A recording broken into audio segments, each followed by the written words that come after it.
చలో ఢిల్లీ కార్యక్రమాన్ని జయప్రదం చేయమని చెప్పి భారత కమ్యూనిస్ట్ పార్టీ సిపిఐ ఆధ్వర్యంలో ఈరోజు సీతంపేట మండలం కొండపల్లి గ్రామంలో ప్రచారం చేస్తున్నాం.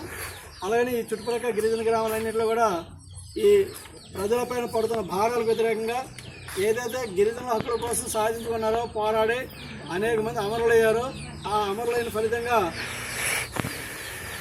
170 చట్టం కానీ గిరిజన హక్కులు కానీ వచ్చాయి. ఈరోజు ఆ హక్కులను హరించిస్తూ ఆదాని అంబానీ వంటి పెద్ద పెద్ద బడా శక్తులకి బూర్జవాళ్ళకి ఈ గిరిజన తాలూకా హక్కులను కాలేసి భూములన్నింటినీ దారిదత్తం చేయడానికి సిద్ధమవుతుంది. ఈ నేపథ్యంలోనే ఏదైతే గిరిజనులకి అన్యాయం చేస్తున్న చట్టాలు చేస్తున్నారో వాటిని తొలగించాలి.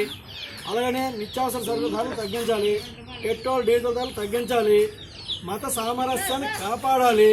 ప్రధానంగా దేశం ఈరోజు నిరుద్యోగులతో విపరీతంగా అల్లకల్లమాడుతుంది. సంవత్సరానికి 2 కోట్ల ఉద్యోగాలు ఇస్తామని చెప్పి నరేంద్ర మోడీ ఎన్నికల ముందు చెప్పారు. ఈరోజుకి అతి లేదు గతి లేదు.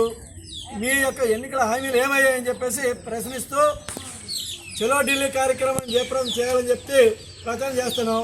అంతేకాదు ఎన్డీఏ కూటమి కూడా ఈ మధ్యకాలంలో ఎన్నికల ముందు కానీ ఇచ్చిన హామీలు అమలు చేయడంలో నిర్లక్ష్య ధోరణితో ఉంది.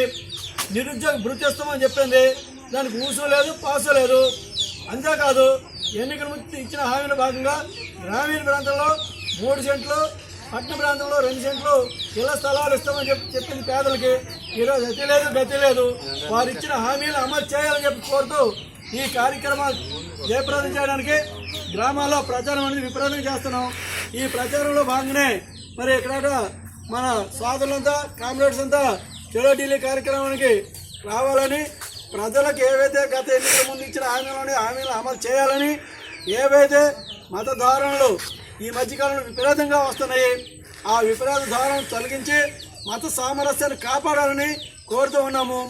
ఇదే క్రమంలో పెరిగిన నిత్యావసర సరుకుల ధరలు తగ్గించాల్సిన బాధ్యత పాలక పక్షాలకు ఉంది. ఆ రకంగా ఏవైతే గత ఎన్నికల ముందు మీరు ఇచ్చిన హామీలు అవే అమలు చేయండి.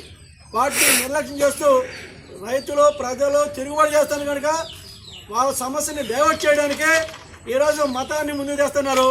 అత్యంత ప్రతిష్టాత్మకమైన నీట్ అనే పరీక్షల్లో అటువంటి ఉన్నతమైన విద్యను అందిస్తున్న మేధావులను తయారు చేస్తున్న పరీక్షల్లో పేపర్ లీకేజీలు అవుతున్నాయి. ఆ లీకేజీల వల్ల అనేక మంది చనిపోతూ ఉన్నారు. అటువంటి లీకేజీని అరికట్టాలని చెప్పి నీతివంతమైన పాలన అందిస్తామని చెప్పి మీరు ఈరోజు రామాలయం అయోధ్యలో రామాలయం కట్టారు. దానికి అనేక గ్రామాల నుంచి గ్రామం నుంచి కూడా మరి విరాళాలు వెళ్ళాయి. ఆ విరాళాల్లో ఈరోజు అవినీతి జరిగింది, ఆ విరాళాలు మాయమయ్యాయి అని చెప్పి మీ అధికార పార్టీలో మీ ప్రభుత్వం వంటి వాళ్ళే చెప్తూ ఉన్నారు. వాటి మీద విచారణ జరిపించి నిజమైన ఎవరైతే నష్టపెట్టారో లేకపోతే మాయం చేశారో నిధుల్ని వారి మీద చర్యలు తీసుకోవాలని చెప్పేసి, అలాగే మీ నీతివంతుని పాలకి మరి నిరూపించుకోవాలని చెప్పేసి మేము కోరుతున్నాం. ఇది చేతకాక డైవర్ట్ చేయడానికి మీరేమో ఈ ఉన్మాదాన్ని రెచ్చగొట్టడం, అలాగనే ప్రజల అల్లకోలను సృష్టించడం, యువతలోనే నిరాశ నిస్పృహను కలిగించడం జరుగుతున్న నేపథ్యంలో మీ యొక్క పాలన ఒకసారి ఆలోచించండి. మీరు మారాలి లేదా మేము మార్చడానికి సిద్ధమవుతామని చెప్పేసి ఈ సిపిఐ పార్టీ ఆధ్వర్యంలో రేపు 1వ తేదీన ఢిల్లీలో రామ్లీలా మైదానంలో జరుగు బహిరంగ సభను జయప్రదం చేయాలని కోరుతున్నాం.